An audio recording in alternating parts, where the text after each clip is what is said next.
दोस्तों, स्वागत है आप सभी का अपने स्टडी प्लेटफॉर्म आर्यस अकेडमी 24 में। आज की वीडियो में हम देखेंगे नेताजी सुभाष चंद्र बोस एवं आज़ाद हिंद फौज से संबंधित कुछ महत्वपूर्ण प्रश्नों को। तो चलिए साथियों, शुरुआत करते हैं आज की इस क्लास का पहले प्रश्न के साथ। पहला प्रश्न है कि नेताजी सुभाष चंद्र बोस का जन्म किस नगर में हुआ था। तो नेताजी सुभाष चंद्र बोस का जन्म हुआ था कटक, उड़ीसा प्रदेश में। नेक्स्ट क्वेश्चन है सुभाष चंद्र बोस का जन्म कब हुआ था। तो 23 जनवरी 1897 ईस्वी को सुभाष चंद्र बोस का जन्म हुआ था। सुभाष चंद्र बोस के पिता कौन थे। तो जानकी नाथ बोस इनके पिता का नाम था। सुभाष चंद्र बोस ने भारतीय नागरिक सेवा यानी कि ICS कब उत्तीर्ण की थी। तो 1920 में इन्होंने ICS यानी कि भारतीय नागरिक सेवा उत्तीर्ण की थी। नेक्स्ट क्वेश्चन हैं सुभाष चंद्र बोस के राजनीतिक गुरु कौन थे। तो सुभाष चंद्र बोस के राजनीतिक गुरु थे CR Das ji. Next question है किसने सुभाष चंद्र बोस को देश का नायक कहा था। तो रविन्द्रनाथ टैगोर ने देश का नायक सुभाष चंद्र बोस को कहा था। नेक्स्ट क्वेश्चन है सुभाष चंद्र बोस को किसने देशभक्तों का देशभक्त कहा था। तो महात्मा गांधी ने देशभक्तों का देशभक्त सुभाष चंद्र बोस को कहा है। सुभाष चंद्र बोस कितनी बार कांग्रेस के अध्यक्ष के लिए चुने गए थे। तो 2 बार अध्यक्ष के लिए चुने गए थे सुभाष चंद्र बोस। एक बार चुने गए थे हरिपुरा 1938 ईस्वी में और दूसरी बार त्रिपुरी 1939 ईस्वी में। नेक्स्ट क्वेश्चन है सुभाष चंद्र बोस ने फॉरवर्ड ब्लॉक की स्थापना कब की थी। तो 3 मई 1939 ईस्वी को सुभाष चंद्र बोस ने फॉरवर्ड ब्लॉक की स्थापना की थी। नेक्स्ट क्वेश्चन है कि भारतीय स्वतंत्रता संघर्ष के दौरान किसने द फ्री इंडियन लीजन नामक सेना बनाई थी। तो सुभाष चंद्र बोस ने द फ्री इंडियन लीजन नामक सेना बनाई थी। नेक्स्ट क्वेश्चन है कि सुभाष चंद्र बोस ने कब और कहाँ पर इंडियन लीजन की स्थापना की थी। तो इंडियन लीजन की स्थापना 1941 ईस्वी में बायलन में की थी। नेक्स्ट क्वेश्चन है कि बायलन पहुंचने के लिए सुभाष चंद्र बोस ने काबुल में किस नाम से पासपोर्ट प्राप्त किया था। तो आरलैंडो मैसेटा 1941 में इस नाम से पासपोर्ट प्राप्त किया था। सुभाष चंद्र बोस की आत्मकथा का क्या नाम है जो अपूर्ण रही थी। तो एक भारतीय तीर्थयात्री इनकी जो आत्मकथा है वो अधूरी रही है। आज़ाद हिंद फौज का विचार किसने सुझाया था। तो ज्ञानी प्रीतम सिंह और मेजर फूजीवारा ने आज़ाद हिंद फौज का विचार सुझाया था। मेजर फूजीवारा और ज्ञानी प्रीतम सिंह। INA किसके दिमाग की उपज थी और किसने इसकी स्थापना की थी। तो मोहन सिंह ने इसकी स्थापना की थी। यह कथन किस क्रांतिकारी का है कि भारतीय शहीदों के खून का बदला लो, अपनी मातृभूमि को आज़ाद कराने के लिए अपनी तलवार का इस्तेमाल करो, पूरे भारत में एंग्लो अमेरिकन दुश्मन के खिलाफ उठ खड़े हो। तो यह कथन था रास बिहारी बोस जी का। नेक्स्ट क्वेश्चन है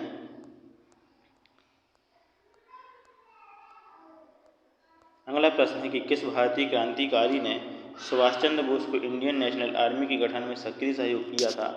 तो रास बिहारी बोस ने इंडियन नेशनल आर्मी के गठन में सहयोग दिया था। रास बिहारी बोस ने आज़ाद हिंद फौज की कमान सुभाष चंद्र बोस को कब सौंपी थी। तो 4 जुलाई 1943 ईस्वी को आज़ाद हिंद फौज की कमान सुभाष चंद्र बोस को सौंपी गई थी रास बिहारी बोस के द्वारा। 1943 में आज़ाद हिंद फौज कहाँ पर अस्तित्व में आई थी। तो तत्कालीन मलय में यानी जो वर्तमान में सिंगापुर है उसमें। नेक्स्ट क्वेश्चन है कि किस स्थान से सुभाष चंद्र बोस ने दिल्ली चलो का अपना प्रसिद्ध आह्वान किया था। तो सिंगापुर 4 जुलाई 1943 ईस्वी को। किसने रानी लक्ष्मीबाई रेजिमेंट की स्थापना की थी। तो सुभाष चंद्र बोस ने रानी लक्ष्मीबाई रेजिमेंट की स्थापना की है। आज़ाद हिंद फौज के प्रमुख ब्रिगेड कौन थे। तो सुभाष ब्रिगेड, नेहरू ब्रिगेड और गांधी ब्रिगेड ये आज़ाद हिंद फौज के प्रमुख ब्रिगेड थे। नेक्स्ट क्वेश्चन है कि जय हिंद किसका नारा था। तो जय हिंद सुभाष चंद्र बोस जी का नारा था।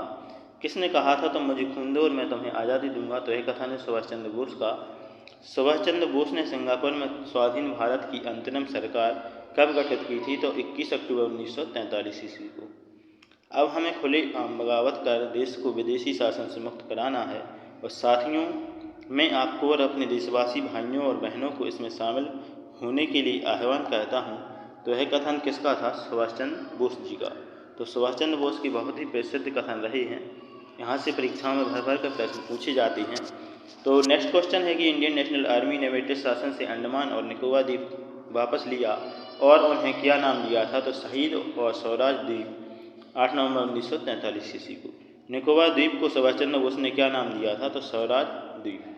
नेक्स्ट क्वेश्चन है दो INA मुख्यालय जिन्हें सुभाष चंद्र बोस ने स्थापित किया कहाँ पर स्थित थी? तो सिंगापुर तथा रंगून में।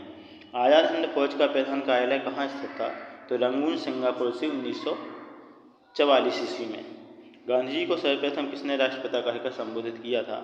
तो सुभाष चंद्र बोस ने गांधी जी को राष्ट्रपिता 6 जुलाई 1944 ईस्वी को कहकर संबोधित किया था। नेक्स्ट क्वेश्चन है, किसने कहा था कि भारत की स्वाधीनता आखिरी युद्ध शुरू हो चुका है? राष्ट्रपिता भारत की मुक्ति की इस पवित्र युद्ध में हम आपका आशीर्वाद और शुभकामनाएं चाहते हैं। तो सुभाष चंद्र बोस ने कहा था आज़ाद हिंद रेडियो पर। आज़ाद हिंद फौज सप्ताह कब मनाया गया था? तो 5 से 11 नवंबर 1945 ईस्वी को आज़ाद हिंद फौज सप्ताह मनाया गया है। आज़ाद हिंद फौज दिवस किस तिथि को मनाया गया था? तो आज़ाद हिंद फौज मनाया गया था 12 नवंबर 1945 ईस्वी को। कौन आज़ाद हिंद फौज यानी INA से जुड़े हुए थे? तो प्रेम कुमार सहगल, गुरुबख्श सिंह, शाहनवाज तथा राशिद अली, ये सभी INA यानी कि आज़ाद हिंद फौज से जुड़े हुए थे। INA अधिकारियों पर मुकदमा कहाँ पर चलाया गया था? तो लाल किला दिल्ली में INA अधिकारियों पर मुकदमा चलाया गया था।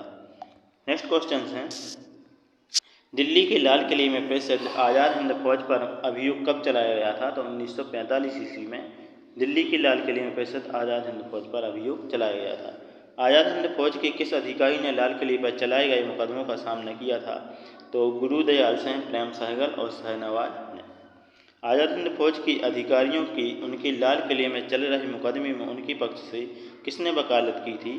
तो भला भाई देसाई, सरतेज बहादुर, सप्र, कैलाशनाथ काटजू और जवाहरलाल नेहरू जी ने। तो इन सभी ने वकालत की थी जो मुकदमा चल रहा था दिल्ली लाल किले में। किसने 1945 ईस्वी में आज़ाद हिंद फौज की ओर से लाल किले के मुकदमे में पैरवी कर रहे वकीलों की अध्यक्षता की थी? तो अध्यक्षता की थी भूला भाई देसाई जी ने। नेक्स्ट क्वेश्चन है, वर्ष 1945 में आज़ाद हिंद फौज के लाल किले में दिल्ली के मुकदमों की पैरवी किसने नहीं की थी? तो सरदार वल्लभ भाई पटेल ने पैरवी नहीं की थी। आज़ाद हिंद फौज के मुकदमे में किसी फांसी की सज़ा दी गई थी? तो प्रेम सहगल, गुरुबख्श सिंह तथा शाहनवाज को, इन तीनों को फांसी की सज़ा दी गई थी। नेक्स्ट क्वेश्चन है कि आज़ाद हिंद फौज के किस सैनिक को 7 वर्ष की कारावास का दंड दिया गया था? तो राशिद अली को 7 वर्ष का कठोर कारावास का दंड दिया गया था। नेक्स्ट क्वेश्चन है कि किसने यह लिखा था कि भारत की मुक्ति महात्मा गांधी के नेतृत्व में नहीं होगी?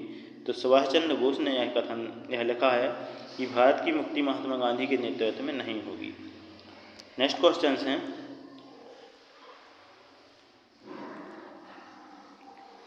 सुभाष चंद्र बोस के विषय में सत्य कथन है। तो सुभाष चंद्र बोस के विषय में सत्य कथन है कि उन्होंने 1920 में ICS की परीक्षा में सम्मिलित होकर चौथा स्थान प्राप्त किया था। मांडले जिले में उन्होंने बंदी जीवन व्यतीत किया था। सुभाष चंद्र बोस द्वारा लिखित पुस्तक इंडियन स्ट्रगल के विषय में सत्य है। तो यह भारतीय स्वाधीनता आंदोलन का विवेचन 1920 से 1940 के मध्य में करती है, यह विवेचन है। इसमें हरिपुरा 1938 एवं त्रिपुरी 1939 अधिवेशनों की चर्चा है। इसमें एक अध्याय है the Gandhi 11 fact and after. Next question हैं कि इलाहाबाद में संपन्न कांग्रेस कार्यकारिणी समिति की बैठक में किस सदस्य ने भारत के नाजीवाद, फासीवाद तथा साम्राज्यवाद विरोधी निश्चित रूप के कारण जापान के विरुद्ध गुरिल्ला युद्ध की अपनी योजना के पक्ष में बहुमत जुटाने में सक्षम हुए थे? तो जवाहरलाल नेहरू जी। अब कुछ प्रमुख घटनाएं हैं सुभाष चंद्र बोस जी से संबंधित, उन्हें भी देख लेते हैं। तो सबसे पहली योजना दी गई है यहाँ पर इंडियन नेशनल आर्मी की स्थापना, तो 1 सितंबर 1942 को की गई थी। सुभाष चंद्र बोस की श्री तोजो के साथ बैठक तो जुलाई 1943 में हुई। नेक्स्ट हैं, INA ने स्वतंत्र भारत की धरती पर राष्ट्रीय ध्वज फहराया था तो मई 1944 में। सुभाष चंद्र बोस की वायु दुर्घटना हुई थी 18 अगस्त 1945 को। दिल्ली हिंद फौज मुकदमा नवंबर 1945 और नौसेना विद्रोह हुआ था 18 फरवरी 1946 को।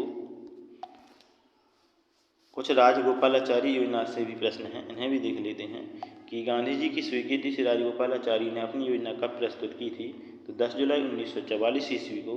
और CR फार्मूला यानी कि राजगोपालाचारी योजना का विरोध किसने किया था? तो मोहम्मद अली जिन्ना जी ने किया था। तो चलिए साथियों, ये थे हमारे सुभाष चंद्र बोस और आज़ाद हिंद फौज से संबंधित कुछ महत्वपूर्ण प्रश्न। आई होप आपको ये प्रश्न अच्छे लगे होंगे। तो हमारे चैनल RS Academy 24 को सब्सक्राइब करके बेल आइकन को प्रेस कर लें। इसी के साथ जय हिंद, वंदे मातरम।